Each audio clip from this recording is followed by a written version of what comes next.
ইবলিসকে আল্লাহ পাক জিজ্ঞাসা করছেন মা মানাআকা আল্লা তাসজুদা ইযা আমারতুক, আমি তোমাকে আদেশ করলাম আদমকে সেজদা করতে, কে তোমাকে নিষেধ করলো সেজদা করতে? ইবলিস বলছে বেশি চালাক, বেশি বোঝে যারা, অতিরিক্ত বুদ্ধিজীবী। ইবলিস ছিল বেশি বুদ্ধিজীবী। ইবলিস ছিল কি অতিরিক্ত মাত্রার বুদ্ধিজীবী। আছেন আমাদের সমাজের এরকম কিছু মানুষ। ও বলছে খলাকতানি মিন নার, আমাকে সৃষ্টি করেছেন আগুন দিয়ে, আগুন তো সুপিরিয়র মাটির চাইতে। ও খলাকতাহু মিন তিন, আর আপনি এই আদমকে সৃষ্টি করেছেন মাটি থেকে, কাদা মাটি দিয়ে, আমি কেন আদমকে সেজদা করতে যাব? যুক্তি, অতি যুক্তিবাদী, অতি বুদ্ধি। আল্লাহ পাক বলছেন ফাখরুজ মিনহা ফাইন্নাকা রাজিম, এখান থেকে বের হয়ে যাও, তুমি অভিশপ্ত।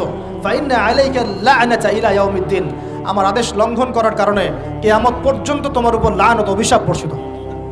আল্লাহ পাক তাড়িয়ে দিলেন, একদম থ্রোন অ্যাওয়ে। আমরা বলি না আউযু বিল্লাহি মিনাশ শাইতানির রাজিম, রাজিম শব্দের মানে হচ্ছে বিতাড়িত, থ্রোন অ্যাওয়ে, কার্সড, যাকে অভিশাপ করা হয়েছে। এবার ভালো করে শোনেন প্রিয় ভাই, ইবলিসের এই স্টেটমেন্টগুলো শোনেন। এবার ইবলিস বলছে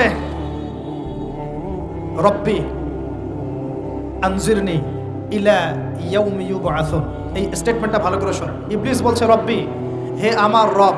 ইবলিস বলছে রব্বি, হে আমার রব। ইবলিস বলছে রব্বি, হে আমার রব, আমাকে অবকাশ দিন, আনজিরনি, আমাকে অবকাশ দিন, ইলা ইয়াউমি ইউবআসুন, কিয়ামত দিবস পর্যন্ত। ইবলিস আল্লাহকে বিশ্বাস করে কি করে না? ইবলিস আস্তিক না নাস্তিক বলেন? ইবলিস বলছে রব্বি, রব্বি মানে কি? হে আমার রব। রব্বি মানে রব না, রব্বি মানে আমার রব। রব্বুন মানে রব, রব্বুহু তার রব, রব্বুহুম তাদের রব, রব্বুকা মানে তোমার রব, রব্বুকুম মানে তোমাদের রব, রব্বি মানে কি? আমার রব, রব্বুনা আমাদের রব। এটা গ্রামার, বুঝতে পারছেন? ইবলিস বলছে রব্বি মানে কি? হে আমার রব, আনজিরনি, আমাকে অবকাশ দিন, ইলা ইয়াউমি ইউবআসুন, কিয়ামত দিবস পর্যন্ত। ইবলিস আস্তিক না নাস্তিক? তাহলে এখন বলেন তো, আমরা যারা দুনিয়াতে আল্লাহকে অস্বীকার করছি তারা ইবলিসের চেয়ে বড় না ছোট? দলিল দিলাম তো, নাকি এমনি এমনি বললাম? আচ্ছা, আল্লাহ পাক বলছেন যাও, ফাইন্নাকা মিনাল মুনজারিন, তোমাকে অবকাশ দেয়া হলো, কারণ কিয়ামত পর্যন্ত সময় আল্লাহর কাছে খুব বেশি কিছু না, একদিনেরও কম, অল্প সময়, একটা সকাল একটা সন্ধ্যার মতো। ঠিক আছে, দিলাম, যাও। এবার ইবলিস চ্যালেঞ্জ করছে। এই চ্যালেঞ্জটা আমাদের সবাইকে মনে রাখতে হবে, সারা জীবন ইবলিসের এই স্টেটমেন্টটা মনে রাখতে হবে। সেটা কি?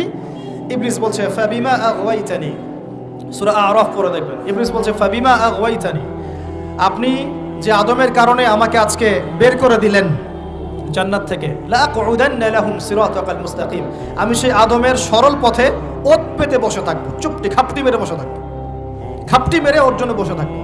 আর সুম্মা লাতিয়ান্না মিন বাইনি আইদিহিম, আমি অবশ্যই তার সামন থেকে আসবো। সুম্মা লাতিয়ান্নাহুম মিন বাইনি আইদিহিম, আমি আদম সন্তানদের সামন থেকে আসবো, সামন থেকে মানে সরাসরি ওয়াসওয়াসা দিব। ওয়া মিন খালফিহিম, পেছন থেকে আসবো মানে পিছন থেকে ওয়াসওয়াসা দিব। ওয়া আন আইমানিহিম, ডান দিক থেকে ওয়াসওয়াসা দিব। ওয়া আন শামাইলিহিম, বাম দিক থেকে আসবো। ওয়া লা তাজিদু আকসারাহুম শাকিরিন, আপনি বেশিরভাগ আদম সন্তানকে শুকরগুজার পাবেন না। ইবলিস ঠিক বলেছে না ভুল বলেছে? বেশিরভাগ মানুষ নামাজ পড়ে না, বেশিরভাগ মানুষ সুদ খায় কি খায় না, বেশিরভাগ মেয়ে এখন বেপরদায় চলে কি চলে না, বেশিরভাগ মানুষ এখন অন্যায় করে কি করে না, বেশিরভাগ মানুষই আল্লাহ থেকে দূরে চলে। ইবলিস কিন্তু ঠিকই বলেছে, ঠিক বলে নাই? আচ্ছা, আল্লাহ পাক বলছেন ঠিক আছে যাও, তোমার চ্যালেঞ্জ তোমার জায়গায়, তবে আমার বান্দারা যদি সারা জীবনও অন্যায় করার পরে একবার, যদি খালি একটাবার মন থেকে তাওবাতান নাসুহা মানে প্রকৃত তওবা করে, খালেস তওবা করে, আল্লাহর কাছে ফিরে আসে, বলে আস্তাগফিরুল্লাহ, আল্লাহ আমাকে মাফ করে দাও, রব্বিগফির ওয়ারহাম, আল্লাহ মাফ করো, ক্ষমা করো, আস্তাগফিরুল্লাহ আল্লাযী লা ইলাহা ইল্লা হুয়াল হাইয়ুল কাইয়্যুম ওয়া আতুবু ইলাইহি, বা আমার কাছে একটাবার যদি মাফ চায়, ক্ষমা চায়, তার সারা জীবনের গুনাহ আমি মাফ করে দেব ইনশাআল্লাহ। আর কি চাই? ওই যে বললাম না, আমাদেরকে ভালোবেসে আল্লাহ সৃষ্টি করেছেন। এবার ইবলিস চলে গেল, আর আদম আলাইহিস সালামের পাঁজর থেকে আল্লাহ পাক সৃষ্টি করলেন হাওয়া আলাইহিস সালাম। বলে সুবহানাল্লাহ। কারণ সঙ্গিনী ছাড়া আমরা চলতে পারবো না। পারবো? যারা চিরকুমার সঙ্গে নাম লেখাচ্ছ, এগুলো থেকে বের হয়ে আসো। এখন চিরকুমার থাকার টেন্ডেন্সি মানুষের, চিরকুমার থাকতে হবে কেন? সঙ্গীর দরকার আছে কি নাই? আছে। একা একা লাগে, মানুষ একা একা চলতে পারে না। ইব্রাহিম আলাইহিস সালাম একা চলে আসছেন, তার সাথে সারা আলাইহিস সালাম ছিলেন। আমাদের নবীজি যখন একা, তার সাথে খাদিজা রাদিয়াল্লাহু আনহা ছিলেন। ঠিক আছে? ঠিক একইভাবে আদম আলাইহিস সালাম একা একা জান্নাতে, আল্লাহ পাক তার পাঁজর থেকে সৃষ্টি করলেন কাকে?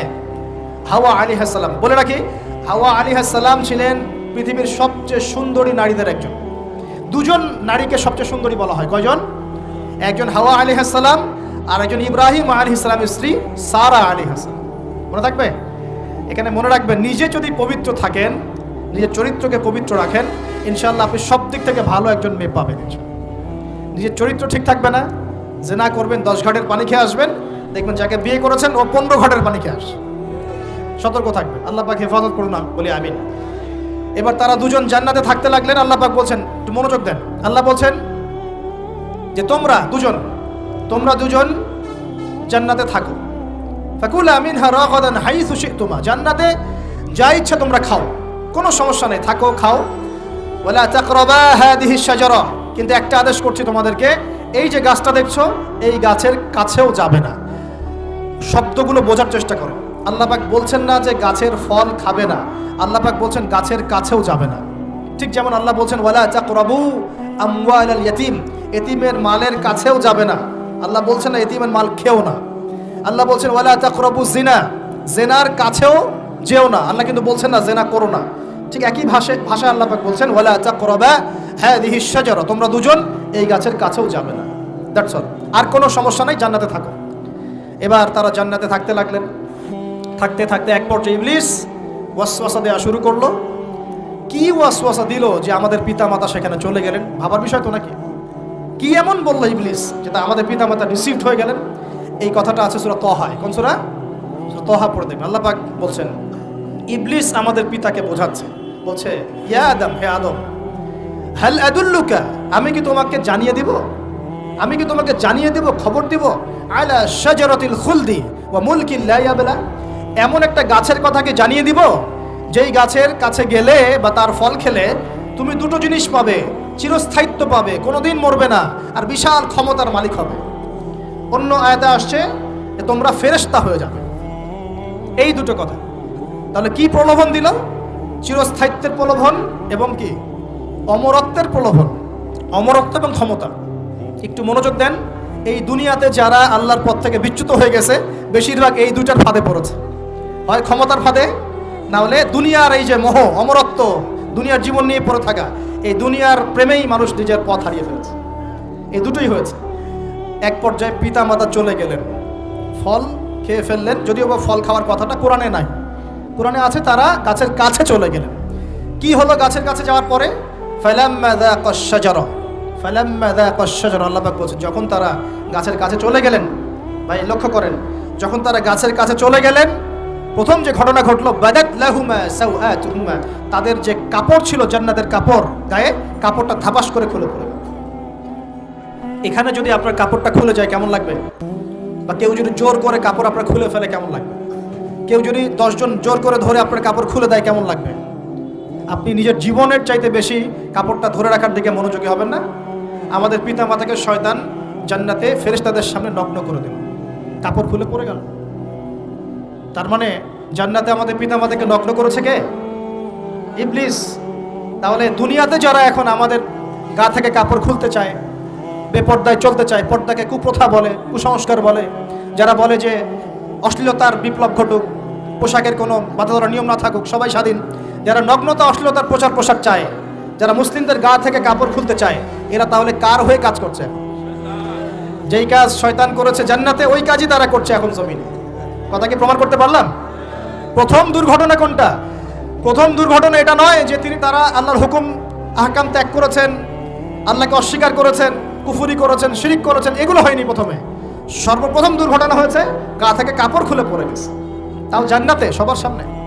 এবার আমাদের পিতামাতার কি অবস্থা চিন্তা করেন, লজ্জাস্থান প্রকাশিত হয়ে গেছে। এবার তারা জান্নাতের গাছের পাতা ছিঁড়ে ছিঁড়ে ছিঁড়ে গা এই লজ্জাস্থান ঢাকা শুরু করলেন। এটা সূরা আরাফের মধ্যে আছে।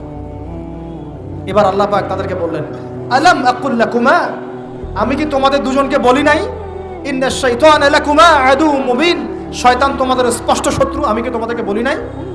এবার আমাদের পিতামাতা দরদর করে চোখের পানি ফেলে দিয়ে আল্লাহকে বলছেন, রব্বানা যালামনা আনফুসানা ওয়া ইল্লাম তাগফির লানা ওয়া তারহামনা লানাকুনান্না মিনাল খাসিরিন।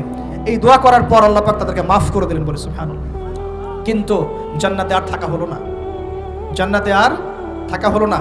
আমরা অনেকে মনে করি এই ঘটনার কারণে হয়তো আল্লাহ পাক তাদেরকে নামিয়ে দিয়েছেন, এই কথাও ঠিক না। কেন ঠিক না? কারণ আল্লাহ পাক দুনিয়া সৃষ্টি করেছেন আগে, আর আল্লাহ আগেই মানুষ সৃষ্টি করার আগেই আল্লাহ পাক বলেছেন দুনিয়াতে আমার খলিফা পাঠাবো। তার মানে দুনিয়াতে যে আদম আলাইহিস সালামকে পাঠানো হবে এটা আগে থেকেই লেখা ছিল।